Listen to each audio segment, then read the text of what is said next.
Dice así: Pedro, apóstol de Jesucristo, a los expatriados de la dispersión en el Ponto, Galacia, Capadocia, Asia y Bitinia, elegidos según el previo conocimiento de Dios Padre, por la obra santificadora del Espíritu, para obedecer a Jesucristo y ser rociados con su sangre, que la gracia y la paz les sean multiplicadas a ustedes.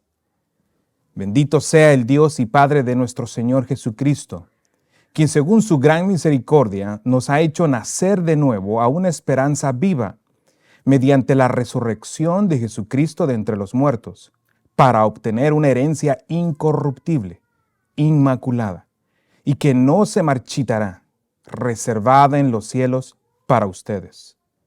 Mediante la fe ustedes son protegidos por el poder de Dios para la salvación que está preparada para ser revelada en el último tiempo, en lo cual ustedes se regocijan grandemente, aunque ahora, por un poco de tiempo, si es necesario, sean afligidos con diversas pruebas, para que la prueba de la fe de ustedes, más preciosa que el oro, que perece, aunque probado por fuego, sea hallada que resulta en alabanza, gloria y honor en la revelación de Jesucristo, a quienes sin haber visto ustedes lo aman, y a quien ahora no ven, pero creen en Él, y se regocijan grandemente con gozo inefable y lleno de gloria, obteniendo como resultado de su fe la salvación de sus almas.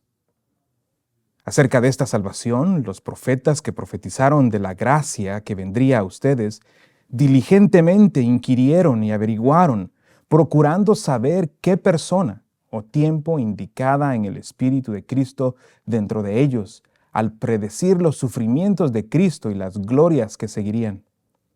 A ellos les fue revelado que no se servían a sí mismos, sino que a ustedes, en estas cosas que ahora les han sido anunciadas mediante los que predicaron el Evangelio por el Espíritu Santo, enviado del cielo, cosas a las cuales los ángeles anhelan mirar. Vamos a orar. Padre, te damos gracias en esta mañana por tu gran misericordia, Señor, por tus promesas que hemos leído en estos pequeños 12 versículos. La promesa, Señor, de que somos protegidos, que los creyentes somos protegidos con tu poder para llevarnos hasta la salvación. Oh Señor, cuán hermoso es escucharte a ti decir esas cosas. Esto trae certeza a nuestros corazones inquietos y angustiados al examinar nuestras vidas y ver que fallamos y ver que pecamos, lo cual confesamos en esta mañana. Confesamos, Señor, nos ponemos de acuerdo, repetimos lo que tú has dicho. Es cierto, hemos pecado, no te hemos amado como debes, no te hemos glorificado como debes. Señor, en esta mañana te pedimos perdón. Límpianos. Límpianos con tu palabra que va a ser predicada en este día. Santifícanos. Queremos vivir para ti hoy. Queremos, Señor, que tu palabra nos enseñe, nos guíe, nos instruya, nos corrija, nos exhorta a vivir como tú nos llamas a vivir. Que Cristo sea formado en nosotros, Señor. Esa es nuestra oración. Anhelamos, Señor, ese día de la gran revelación de Cristo. Cuando Cristo, nuestro Señor, nuestro Rey, nuestro Salvador, venga. Será un día glorioso. Te veremos. Veremos la plenitud de Cristo. Te veremos a ti en Cristo. Ya no experimentaremos pecado en nuestro ser. Nos cuesta incluso digerir y asimilar ese pensamiento, pero es una realidad que está por venir. Y mientras tanto, nos santificamos para la gloria de tu nombre. En el nombre de Jesús pedimos todo esto. Amén. Amén. Ok, hermanos, ahora vamos a Primera de Juan. Seguimos en nuestro estudio de la carta de Juan. Hoy nos toca el capítulo 2, versículos 12 al 14. He titulado el sermón de hoy, Certeza de la salvación en el proceso de madurez espiritual. Es la certeza de salvación en el proceso de madurez espiritual. Este es el sermón número 9 de la serie, Las evidencias inconfundibles del verdadero creyente. Y en los últimos 8 sermones hemos aprendido mucho de parte del apóstol Juan. Él se ha dado a la tarea de instruir a su audiencia y a nosotros los principios teológicos por los cuales podemos identificar tanto a los falsos como a los verdaderos creyentes. Y esto, sin lugar a dudas, nos ha invitado a examinarnos. Espero que ese sea el caso en su vida, para ver si pasamos, si nuestra fe pasa el escrutinio bíblico, las pruebas bíblicas. Y aquí en los pasajes que vamos a estudiar hoy, Juan está trayendo a conclusión lo enseñado hasta este momento. Es como que Juan está haciendo un resumen de lo que ha enseñado hasta este momento. Y sería bueno refrescar a nuestras mentes y para poder entender los pasajes de nuestro estudio de hoy, revisar los principios teológicos enseñados por Juan hasta aquí. Así que comencemos con las evidencias y resultados del falso creyente. Esto es solo como a manera de resumen. Esta es la introducción. Número 1, los falsos creyentes dicen andar en la luz, pero andan en las tinieblas. Esto es vivir en pecado. Capítulo 1, versículo 6. 2, los falsos creyentes niegan ser poseedores de pecado y de practicarlo. Por tanto, viven engañados y note, la verdad de Dios no está en ellos. Esto es en el capítulo 1, versículo 8 y 10. 3, los falsos creyentes dicen conocer a Dios el Padre, Dios el Hijo, mas sin embargo no obedecen a su palabra ni a sus mandamientos. Por tanto, son unos mentirosos y la verdad no está en ellos. Capítulo 2, versículo 4. Si ve, estamos revisando lo que Juan ha venido enseñando hasta aquí, los principios teológicos que nos ayudan a identificar a los falsos creyentes y a los verdaderos creyentes. Y note ese patrón. Lo estoy repitiendo porque quiero que no solo que lo recuerde, sino que note el patrón. Están engañados, son mentirosos y la verdad no está en ellos. Número 4, dicen estar en comunión con Dios, pero odian a su hermano. Esto no es posible. Así que esto significa que siguen estando en su estado natural de tinieblas. No han sido hechos una nueva creación. No les ha alumbrado la luz de Cristo para salvación. Siguen muertos espiritualmente. Capítulo 2, versículo 9. 5. Los falsos maestros viven en tinieblas y andan en tinieblas. No saben a dónde van. Están ciegos espiritualmente. Eso es lo que hemos aprendido acerca de cómo identificar a los falsos creyentes. Pero también Juan nos ha dicho de cómo identificar a los verdaderos creyentes. Veámoslo rápidamente. Estas son las evidencias. Número 1, el verdadero creyente anda en la luz. Tiene comunión con Dios, el Padre, el Hijo y con otros creyentes. Esto da evidencia de que sus pecados han sido perdonados por la obra de Cristo. Capítulo 1, versículo 7. Número 2, el creyente es sensible a su propio pecado, lo confiesa, se arrepiente. Esto da evidencia de que sus pecados han sido perdonados. Dios los santifica. Capítulo 1, versículo 9. Estoy hablando de Primera de Juan. 3, es santificado por medio de la palabra de Dios. Capítulo 2, versículo 1.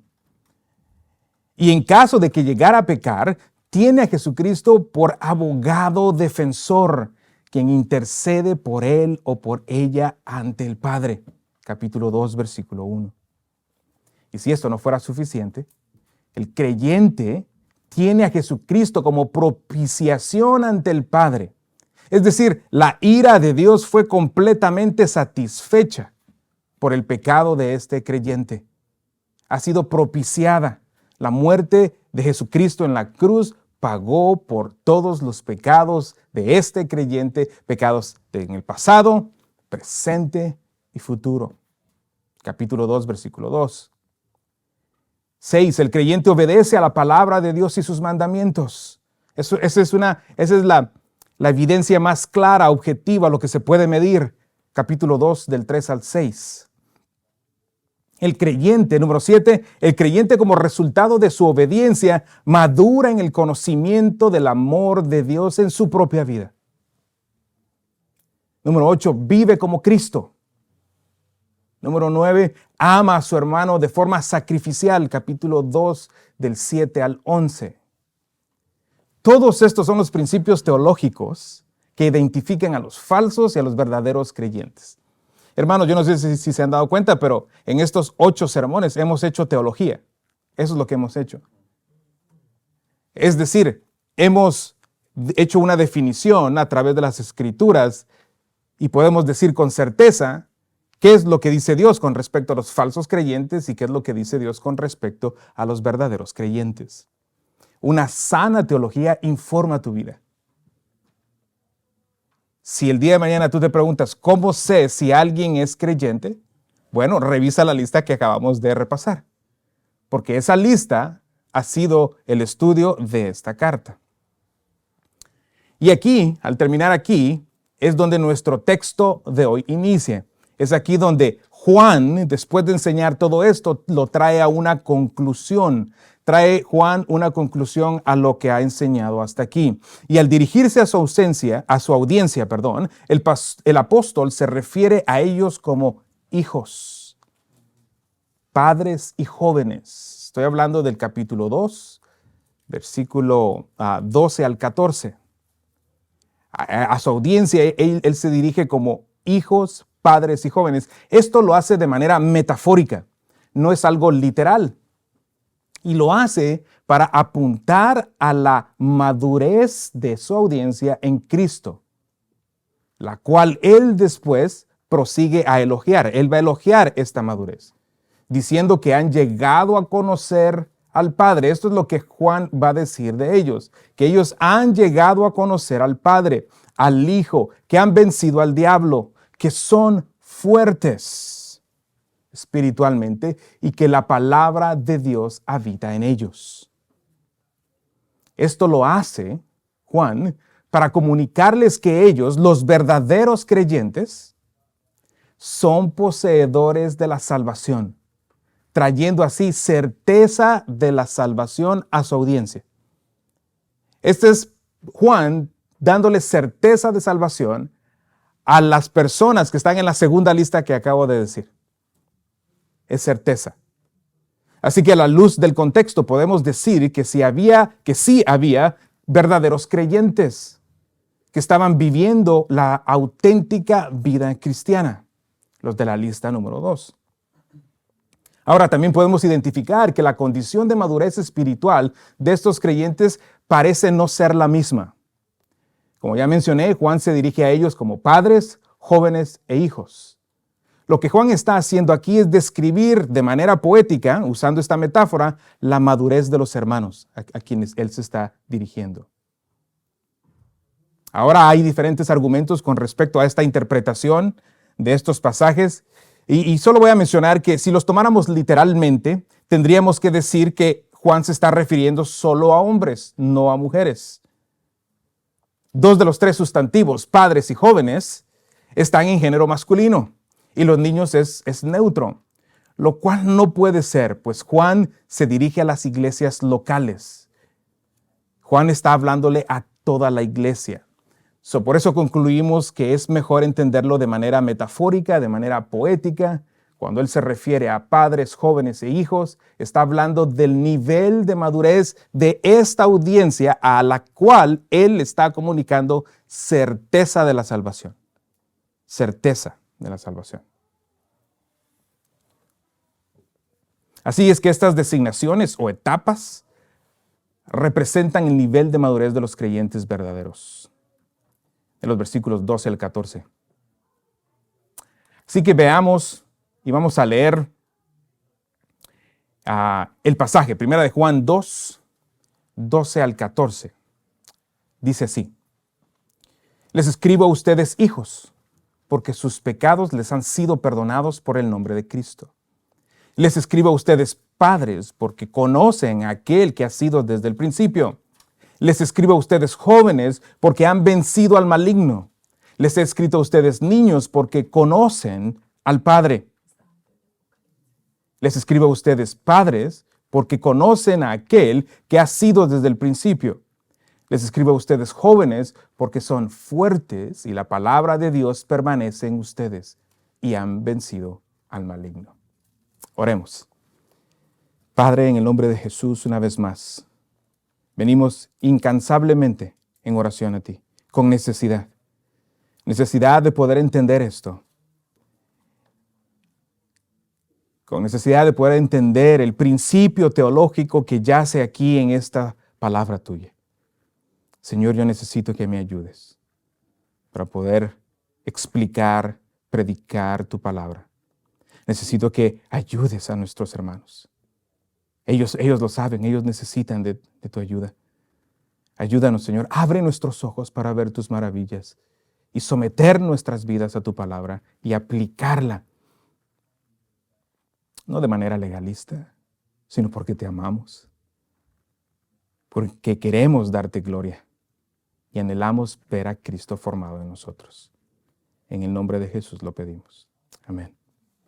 Mi proposición es la siguiente. Esta es mi proposición. Mientras los creyentes entienden y saben de la seguridad de su salvación, están llamados a crecer espiritualmente, abundando en el conocimiento de Dios a través de su palabra y así ser fuertes espiritualmente para vencer las artimañas de Satanás. Esa es mi proposición. Mi bosquejo. Tengo 4 puntos. Primer punto, todos los creyentes han sido perdonados, versículo 12. Segundo punto, certeza de salvación para los padres, hablando de la madurez espiritual. ¿Okay? Versículos 13a y 14a. Punto número 3, certeza de la salvación de los jóvenes. Versículo 13b y el 14b. Y el número 4, certeza de salvación para los niños. Versículo 13c. Una vez más, estoy hablando, Juan se refiere a su audiencia como padres, jóvenes y niños, no necesariamente a esas edades, sino refiriéndose a la madurez espiritual de su audiencia. ¿Okay? Entonces, punto número 1, encabezado número 1. Todos los creyentes han sido perdonados. En 1 de Juan 2:12 dice esto: les escribo a ustedes, hijos, porque sus pecados les han sido perdonados por el nombre de Cristo. Lo primero que quiero establecer es el énfasis que Juan comunica a su audiencia. Este énfasis es en que en verdad ellos han sido salvos. Ese es el énfasis. Este grupo de la lista número 2 han sido verdaderamente salvos y que poseen, por ende, poseen la salvación. Cada uno de mis encabezados enfatiza esta verdad. Si le puso atención, cada uno dice certeza de salvación para los jóvenes, para los niños, porque ese es el mensaje. Ese es el mensaje de Juan. Juan está comunicando certeza de salvación. Y eso es bien importante, hermanos. Porque muchos de nosotros nos preguntamos a nosotros mismos, ¿seré salvo?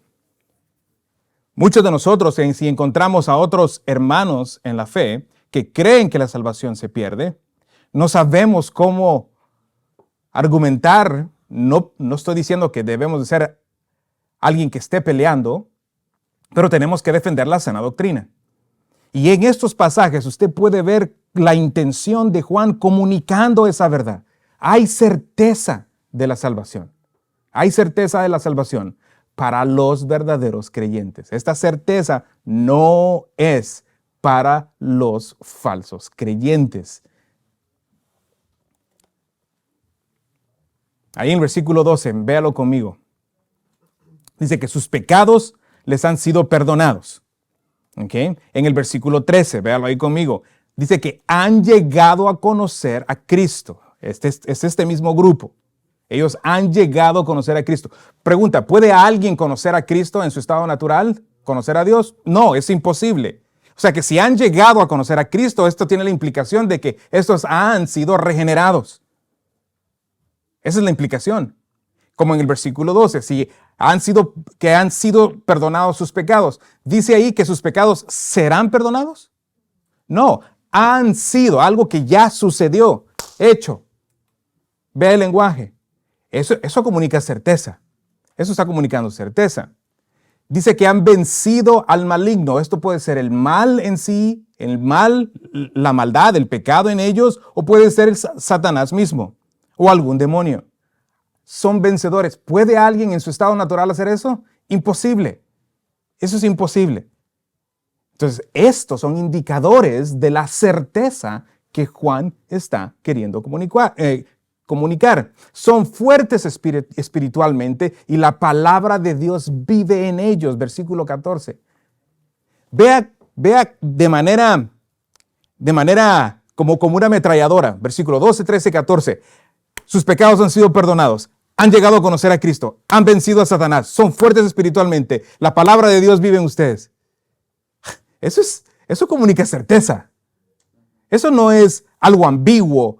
Pues no sé si serán salvos. No, usted no ve a un Juan de manera tímida o ambigua o comunicando duda. No, al contrario, rápidamente. Ustedes son esto, ustedes son esto, ustedes son esto, ustedes son esto. Eso comunica certeza.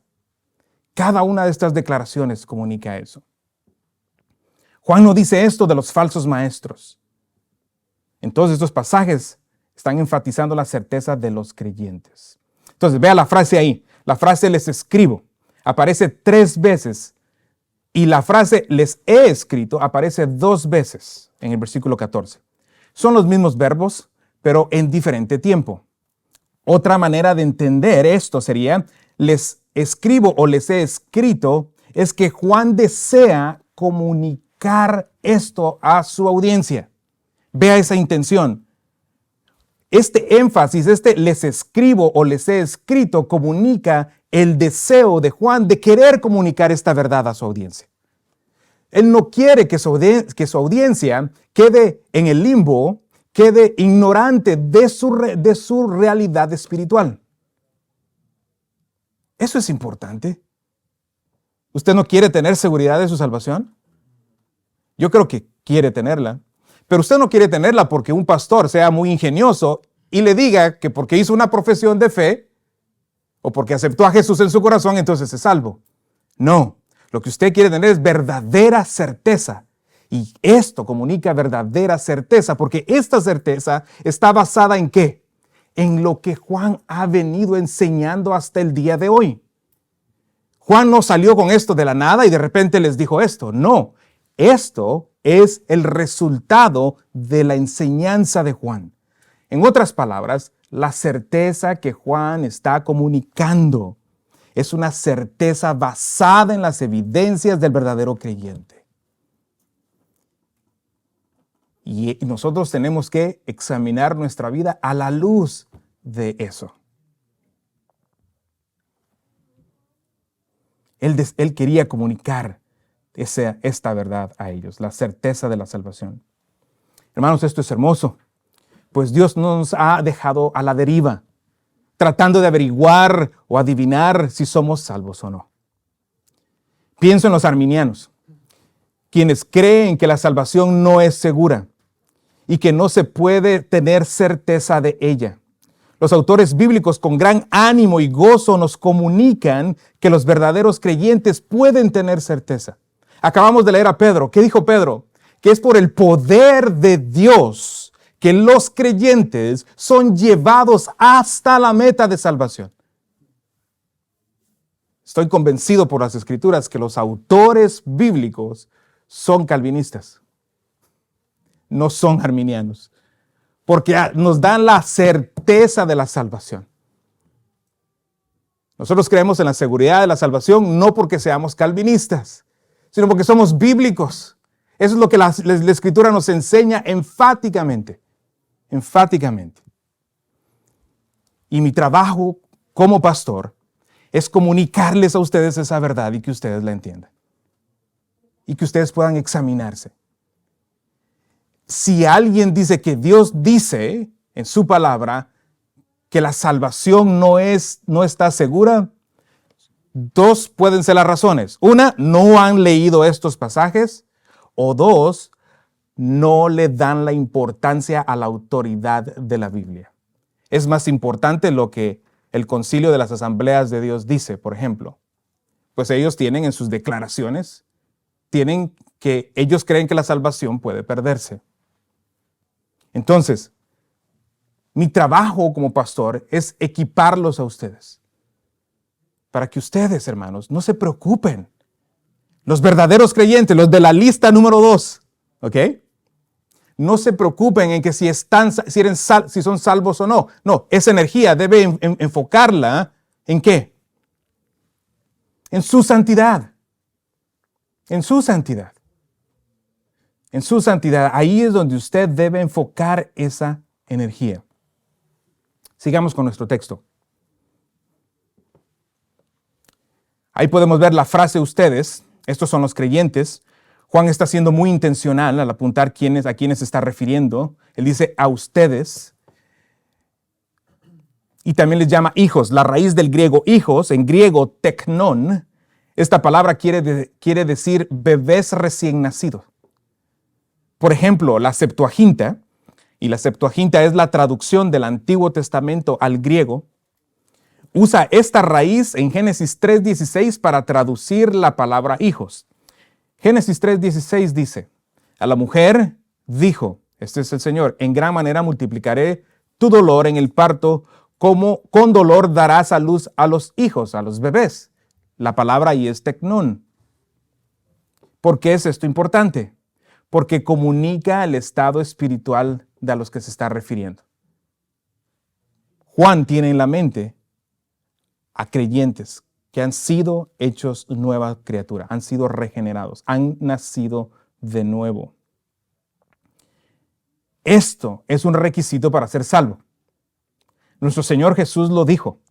En Juan 3:3 dice, Jesús le contestó a Nicodemo, en verdad te digo que el que no nace de nuevo no puede ver el reino de Dios.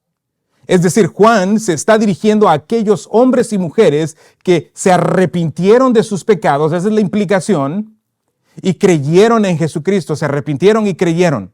Esos son los salvos, no los que aceptaron a Jesús en su corazón, sino los que se arrepintieron y creyeron en Jesucristo.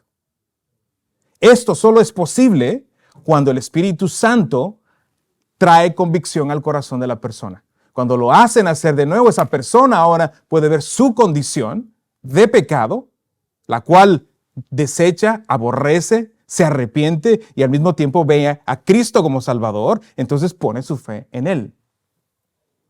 Esto enfatiza aún más a quienes Juan se está refiriendo, a quienes le está comunicando la certeza de la salvación. Y lo que desea comunicarles es que sus pecados, como ya dije, han sido perdonados. A todos y cada uno de ellos. A todos y cada uno de los de la lista número 2, los verdaderos creyentes. No hay cuenta pendiente, no existe algún pecado que esté por allí esperando ser pagado por el creyente. No, todos sus pecados han sido saldados y propiciados. Primera de Juan 1:7 dice, pero si andamos en la luz, como Él está en la luz, tenemos comunión los unos con los otros y la sangre de Jesús, su Hijo, nos limpia de todo pecado. Primera de Juan 1:9 dice, si confesamos nuestros pecados, Él es fiel y justo para perdonar los pecados y para limpiarnos de toda maldad. Y la declaración que sigue es crucial. Ahí en Primera de Juan 2:12. Por el nombre de Cristo. Por el nombre de Cristo. La preposición por indica el medio por el cual el perdón de los pecados es posible para los creyentes. El medio es el nombre de Cristo, es decir, la obra redentora de Jesucristo en la cruz del Calvario. La seguridad de la salvación que Juan está comunicando aquí no es en base, y esto es importante, no es en base a la obediencia, no es en base al amor que los hermanos tienen para con Dios y para con otros hermanos.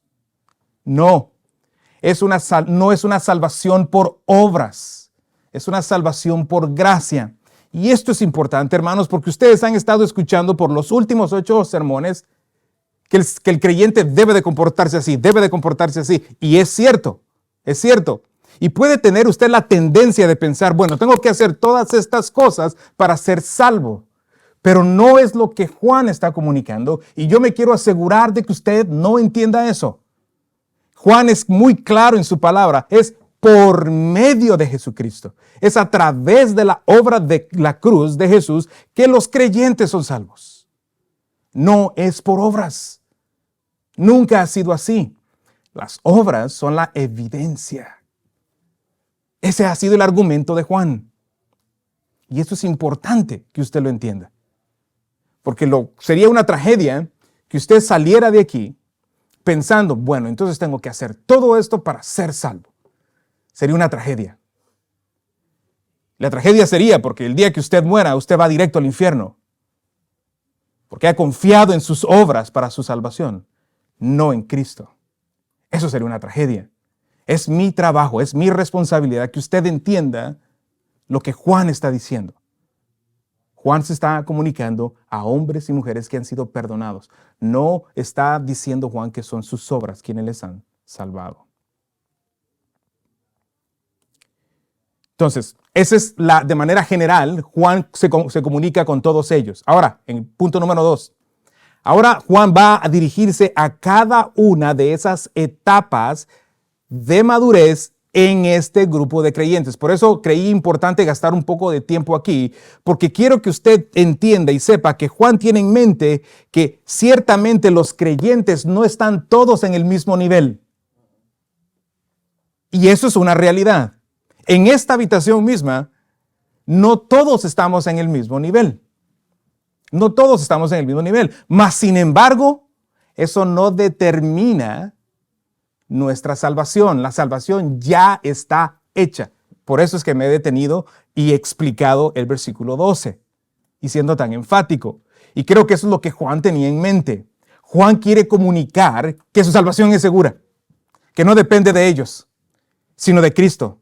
Pero además de eso, tienen que crecer, porque no todos están en el mismo nivel. ¿Ok? Ese es el punto del sermón.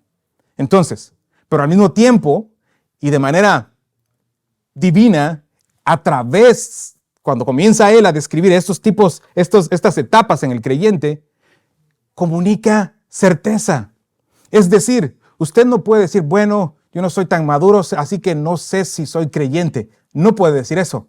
El verdadero creyente no puede decir eso, porque el creyente, aunque sea un niño espiritual, tiene certeza de su salvación. Escúcheme esto, aunque el creyente sea un niño espiritual, aunque actúe como un niño espiritual, tiene certeza de su salvación, porque nunca ha dependido de su obediencia.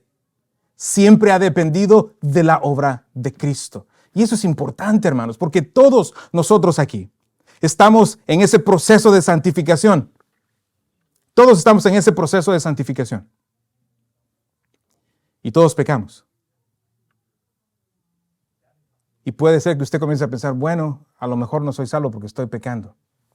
No, el verdadero creyente entiende que ha sido salvo, que su salvación es segura, mas sin embargo está llamado a crecer espiritualmente y seguir perseverando. Y creo que eso es el punto de Juan. Entonces veamos el encabezado número 2. Voy a tratar aquí el versículo 13a, que es la primera parte del versículo 13, y luego también en esta misma voy a tratar el 14a, que es la primera parte del versículo 14.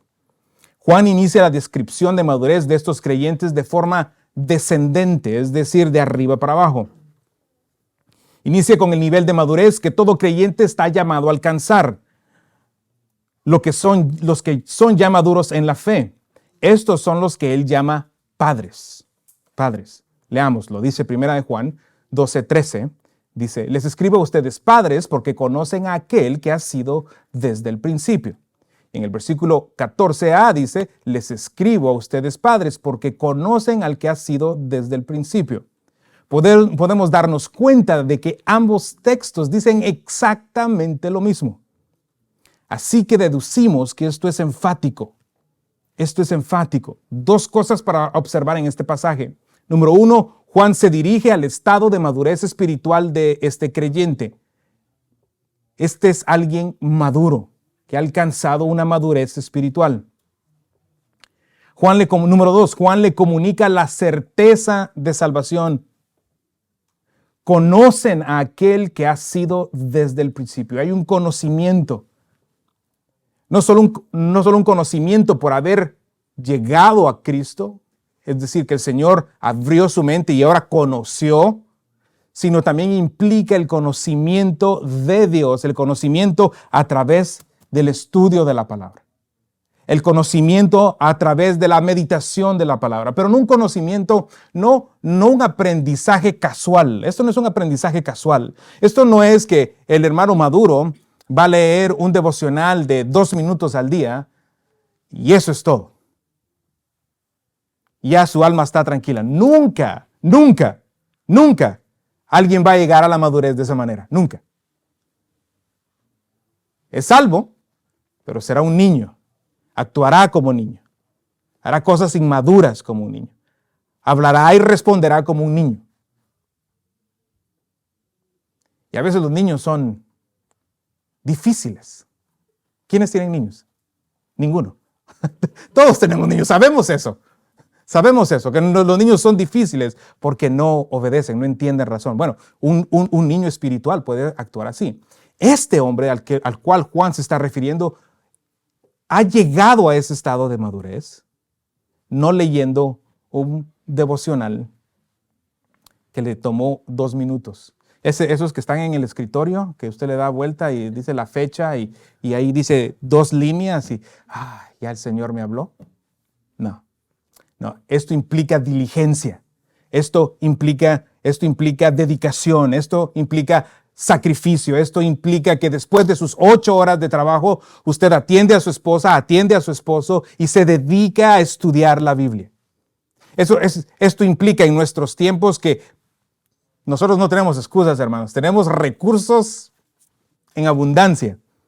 Usted debería tener una teología sistemática en su casa, un diccionario teológico en su casa. Este es el hombre y la mujer que abre el libro de Dios, estudia el libro de Dios. Cuando no entiende, va a la teología sistemática. Cuando no lo entiende, va al diccionario bíblico.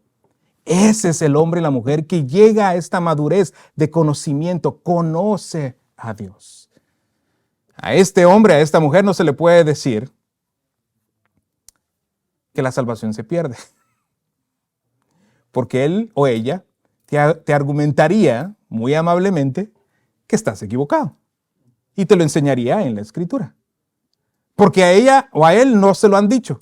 Él o ella lo ha investigado. Y es esa verdad la que transforma su vida. Este hombre o esta mujer es el que está seguro, con certeza, de que el reino de Cristo está a la esquina, a la vuelta de la esquina. Y que esa verdad ha impactado su vida y todos los eventos de su vida son filtrados a través de esa verdad. Es decir, si enfrenta una enfermedad, bueno, este hombre o esta mujer va a filtrar esa situación, esa circunstancia a través de esta verdad más grande que él o ella ha investigado en las Escrituras y sabe por hecho que es una realidad. Y entonces la doctrina, hablando de la doctrina del reino venidero, se hace tan grande en comparación a su circunstancia. ¿Sí ve lo práctico que es? La providencia, por ejemplo. La providencia de Dios es una de las doctrinas maravillosas en la Escritura. Dios siempre ha estado en control. Él controla el gobierno, Él mantiene el orden natural funcionando como está. Es decir, Él mantiene que este pedazo de madera siga siendo un pedazo de madera y siga estando junto y los átomos no se comiencen a caer. No, Él por su poder mantiene esto. Él es el que te da vida, aliento y todo lo que necesitas. ¿Comiste hoy o comiste ayer? Seguramente fue porque Dios así lo hizo. Y lo hace tanto para el creyente como para el no creyente. Y cada una de tus acciones libres Cada una de tus acciones libres están guiadas por Él para que se logren sus propósitos. Tu enfermedad, tu situación económica. Dios es el que ha diseñado cada una de esas cosas. Esa es la providencia de Dios. Y cuando el creyente entiende la providencia de Dios, filtra sus circunstancias a través de estas verdades. Pero ¿por qué la entiende? Porque lo escuchó en un sermón. Yo le estoy mencionando la providencia y me tomó 5 minutos y no estoy esperando que usted la entienda. No. Usted debería de comenzar a estudiar qué es la providencia de Dios. Y al estudiarla, entonces, su nivel de madurez crece. Este es del hombre que está hablando Juan. El hombre que ha llegado a ese conocimiento de Dios. Y ese conocimiento de Dios es su fundación. Nadie lo mueve. Es sorprendente para mí ver a hermanos que están a punto de morir y están de lo más tranquilos. ¿Por qué? ¿Por qué? Porque su nivel de madurez les permite ese conocimiento de Dios acerca de qué es lo que les espera. Está allí, es sólido. No es algo nuboso, no, algo como nubloso. No, es una realidad para ellos.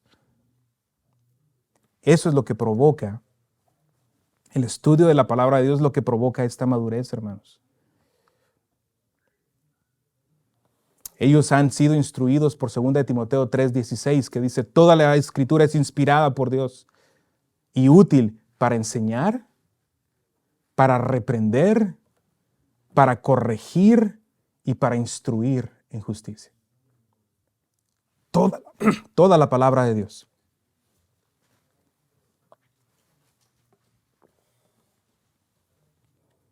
Han aprendido la voluntad de Dios. La palabra de Dios ha corregido sus caminos torcidos.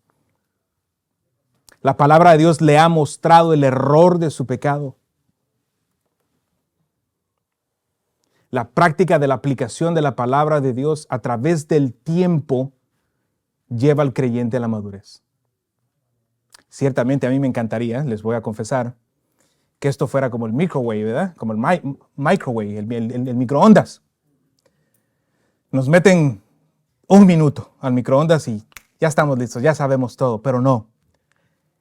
Va a tomar tiempo. Va a tomar tiempo. Para llegar a esta madurez, toma tiempo. Y usted tiene que saber eso. Esposa, si ves a tu esposo dedicándose a estudiar la palabra, sé paciente. Sé paciente. Porque esto toma tiempo. Ningún creyente llega a la madurez de la noche a la mañana. No. Y no importa qué tan buena sea la exposición de la palabra de Dios, creo que ayuda muchísimo, estoy convencido de eso, pero va a tomar tiempo de todos modos. Esposo, si ves a tu esposa que se está dedicando a estudiar la palabra de Dios, sé paciente con ella. Muéstrense gracia uno al otro, porque los dos deberían de estar en esa misma búsqueda. Los dos deberían de entender que esto va a tomar tiempo. ¿Y cuál es el propósito de esto? ¿Cuál es el propósito? Ahí en 2 Timoteo 2:17. Dice, para que el hombre de Dios sea perfecto, equipado para toda buena obra. Ese es el propósito. Es el propósito de la palabra perfecto. La palabra perfecto es telos en griego y significa llegar a un nivel de madurez. Es algo íntegro, es una totalidad de algo. Eso es telos. No está hablando de perfección, como que nunca vas a pecar, eso no es la implicación aquí, sino que llegas a ser íntegro, esa es la palabra. Íntegro, completo, maduro. Pero eso no va a suceder aparte de la palabra de Dios.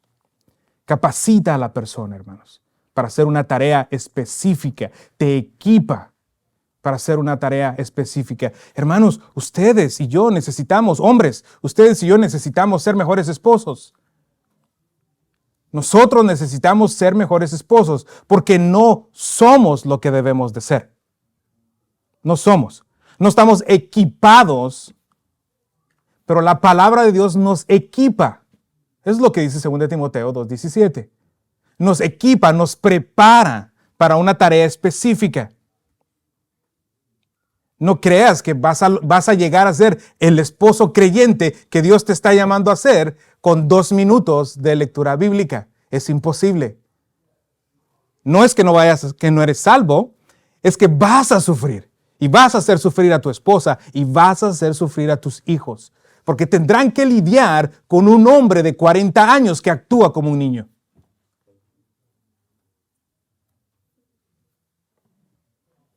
El creyente está llamado a madurar.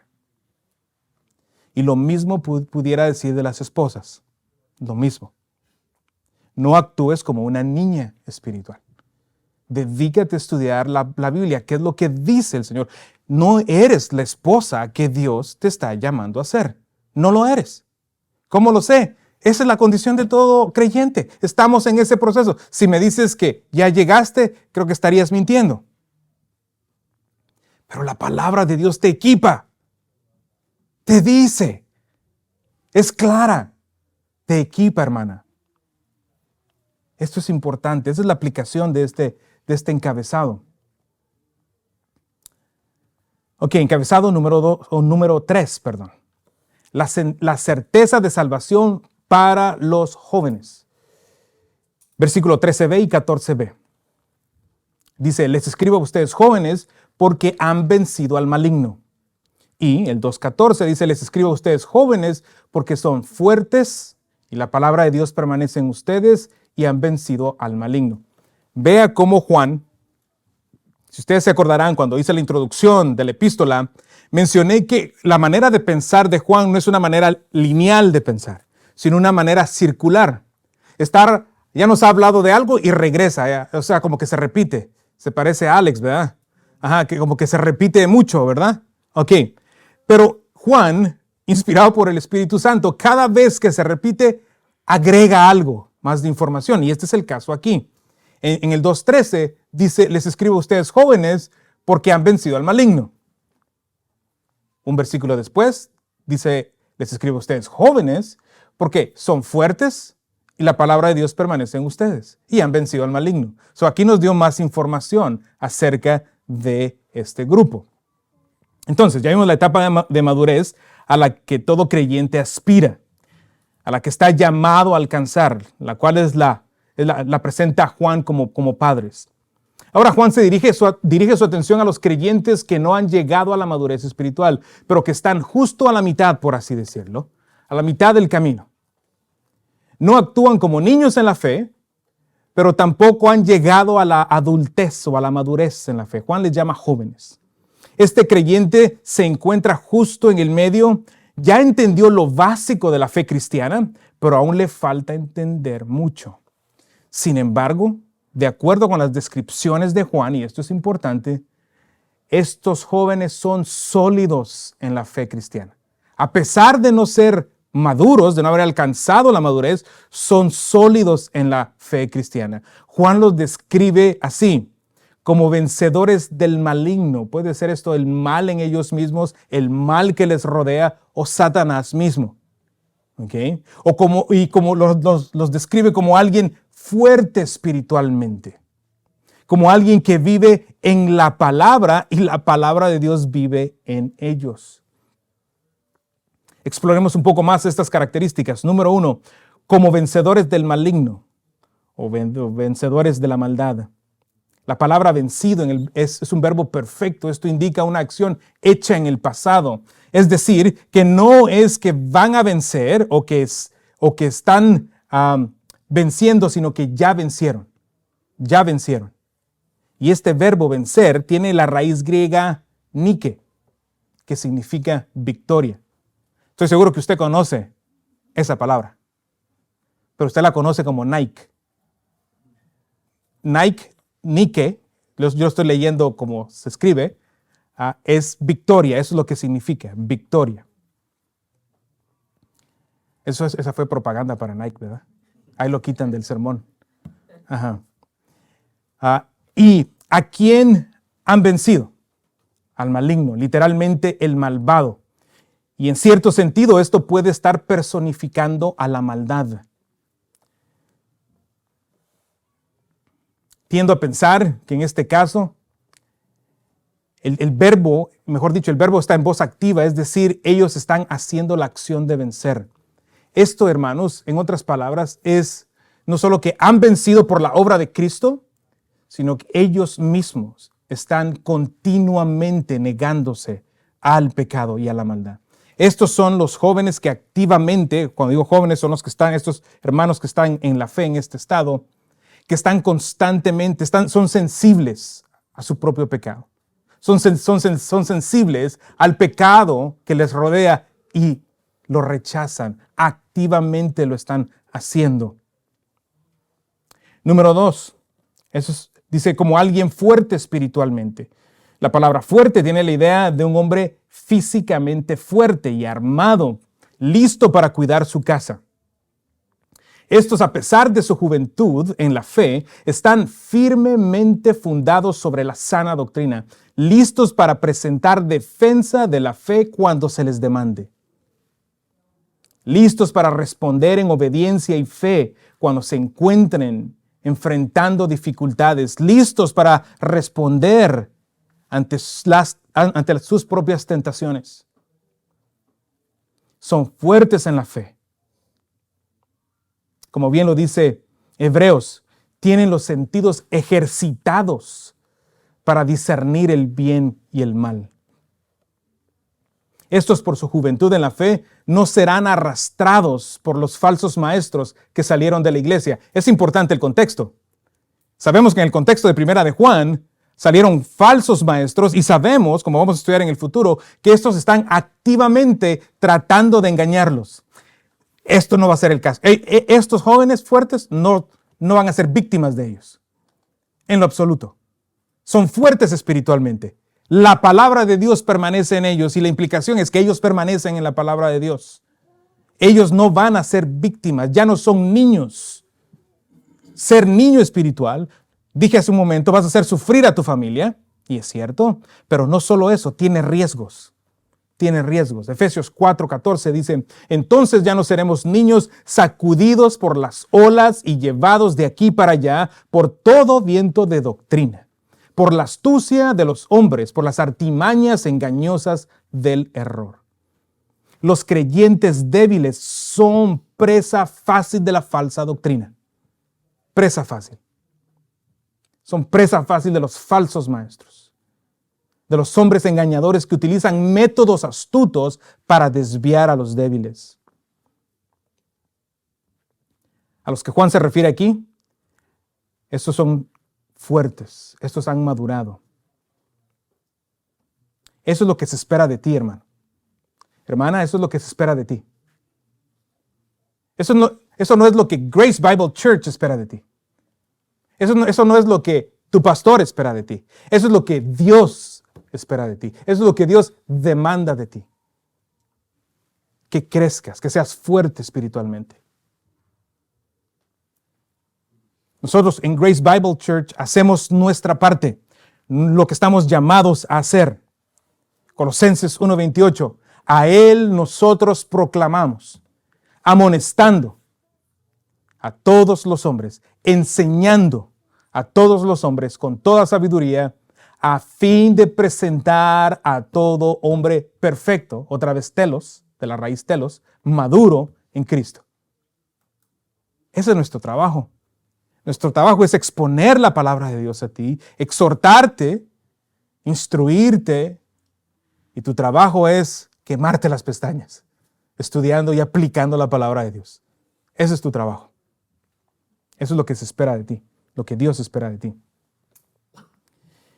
Seguimos viendo la descripción aquí en este grupo. Como alguien que vive en la palabra de Dios y la palabra de Dios vive en ellos. La frase, la palabra de Dios permanece en ustedes. De aquí nos interesa la palabra permanecer.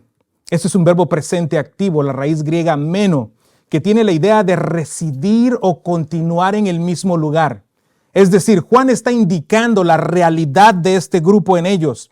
La palabra de Dios está continuamente habitando en ellos. continuamente. No hay vacaciones para ellos. No es que llegó la Semana Santa y van a doblar el libro de Dios y van a irse de vacaciones y se olvidaron de la palabra de Dios. No. Continuar significa constantemente. Y eso es lo que la palabra permanecer significa. Habita la palabra de Dios. Es su morada. La palabra de Dios es morada del creyente. ¿Y cómo es morada del creyente? Por medio de la lectura. Dios no va a hacer un download, a excepción de una persona que conozco. Bueno, no la conozco personalmente, pero que leí su libro. No, pero no, eso es mentira. Dios no va a hacer un download y de repente vas a tener toda la palabra de Dios dentro de ti. No, tienes que leerla.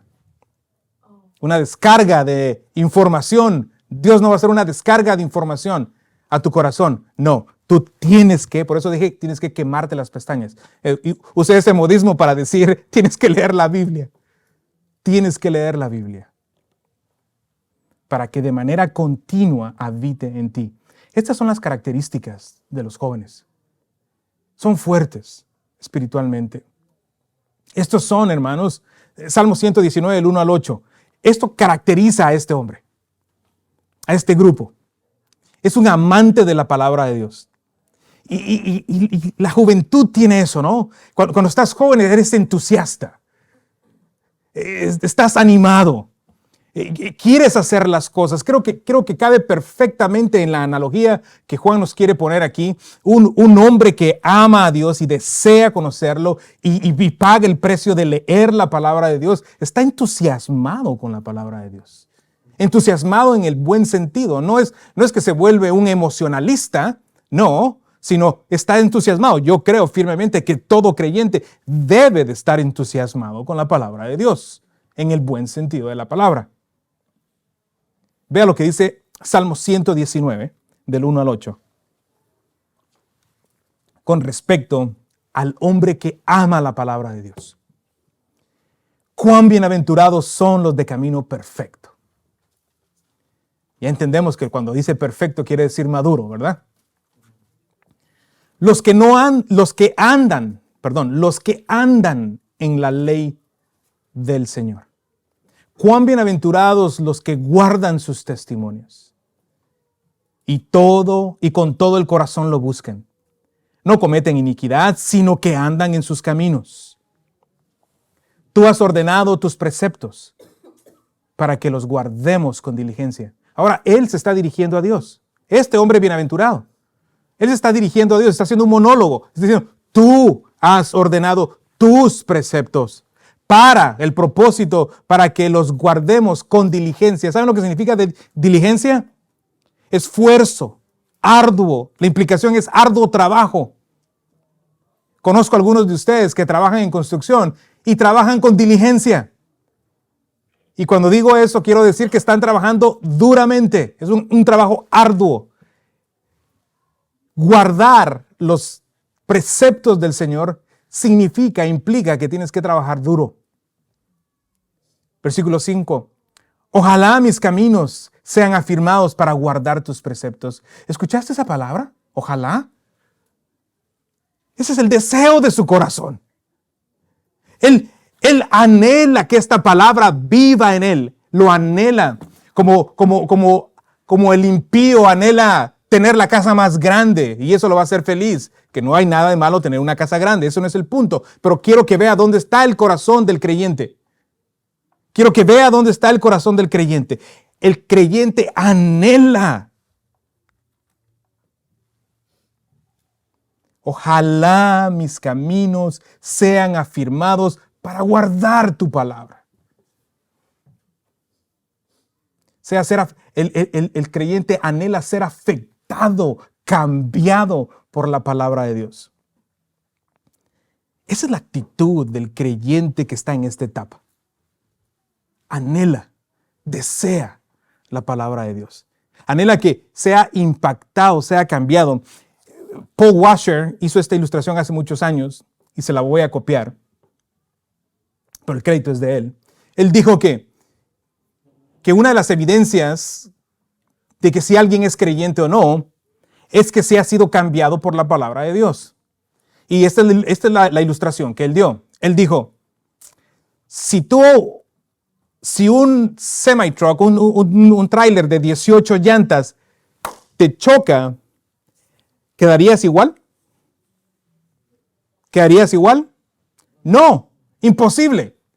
Serías radicalmente transformado en tu físico. Serías completamente transformado físicamente. ¿Ok? Es una analogía, es una aplicación. Entonces, ¿cómo dices ser creyente? Y la palabra de Dios, que es mucho más poderosa que un tráiler de 18 ruedas, no te ha cambiado ni un solo centímetro. Sigues siendo el mismo. Es imposible. Y es cierto. Es imposible. Es completamente imposible. El creyente debe de ser transformado por la palabra de Dios. Si no estás siendo transformado por la palabra de Dios, es posible que no estés leyendo la Biblia. Porque tiene que transformarte. Te vas a chocar con Dios. O Dios te va a arrollar con su verdad. Te va a abrumar, te va a hacer sentir el más pequeño de los pequeños. Cristo se va a volver lo que es en tu mente, por lo menos. Magnífico, grande, esplendoroso. Vas a ser transformado. Tienes que ser transformado por la palabra de Dios. El creyente, el joven, en esta etapa, él anhela ser transformado por la palabra de Dios. Hermanos, el cuarto punto, en 2 minutos. La certeza de la salvación para los niños. Les he escrito a ustedes, niños, porque conocen al Padre. Esta es la etapa, el creyente acaba de nacer.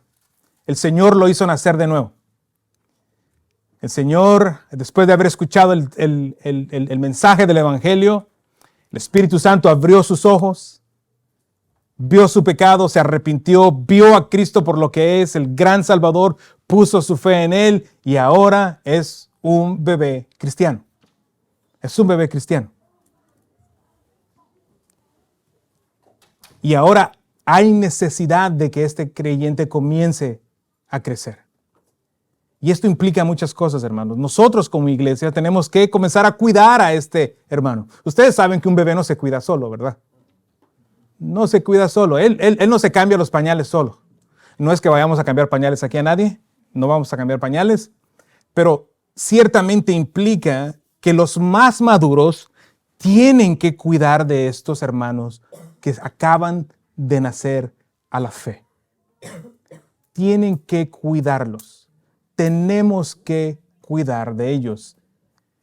Pero el punto de esto, hermanos, es que si usted le puso atención al texto, cada uno de estos niveles, Juan les comunica certeza. De los niños dice, les escribo a ustedes niños porque ustedes conocen al Padre. En resumidas cuentas, sin importar en cuál nivel de madurez tú estás actualmente. Número 1, estás llamado a crecer. Esto no es opcional. Si eres un creyente verdadero, vas a crecer. Vas a crecer. Si no creces, puede que seas un creyente, pero estás actuando como un niño. Y alguien tiene que llamarte la atención, llevarte al médico. Estoy seguro que si ustedes ven a su hijo que tiene 10 años y todavía sigue tomando pacha, biberón, habría un problema. O si todavía duerme en la cuna, habría un problema. O si no camina, habría un problema. O si no habla, habría un problema. Estoy seguro que las alertas se prenderían en ti. Y hace tiempo que lo hubieses llevado a un doctor, ¿verdad? Ok, bueno, los niños espirituales, si tienen un tiempo estando con nosotros y no crecen, alguien tiene que acercarse a ellos y en amor llamarlos a la exhortación, a crecer. Hermanos, hay tanto que decir acerca de este tema. muchas cosas, pero lo que no tenemos es tiempo. Así que oremos al Señor. Padre, te damos gracias. Gracias por tu palabra. Gracias, Señor, porque podemos ver el punto de Juan. El punto de Juan es que ha comunicado salvación. Ha comunicado salvación a los creyentes que él ha descrito. Y también les ha dicho de su necesidad de seguir creciendo. Gracias te damos, Señor, porque tú no nos dejas a la deriva, sino nos das tu instrucción, nos dices en dónde estamos. Y tú, Espíritu Santo, nos convences a cada uno de nosotros de manera individual dónde estamos fallando. Señor, es mi oración que cada uno de nosotros nos examinemos a la luz de estas verdades, a la luz de la lista de las características de los falsos creyentes y a la luz de la lista de los verdaderos creyentes. Y que si nos encontramos en la lista de los verdaderos creyentes podamos abrazar esta certeza de salvación y abrazar la idea de que tenemos que crecer y madurar espiritualmente. Oro, Señor, a aquellos que se examinen y que se encuentren en la lista de los falsos creyentes. Señor, te pido que les des arrepentimiento. Regálales fe.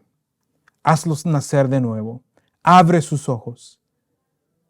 Porque ellos tienen un problema mucho más grande. No es de crecimiento. El problema de ellos es de vida. No tienen vida. Están muertos espiritualmente. Señor, solo tú puedes traer convencimiento de esto. Oramos, Señor, para que los que están en medio de nosotros vengan a la fe salvífica. Para la gloria de tu nombre, lo pedimos. Amén.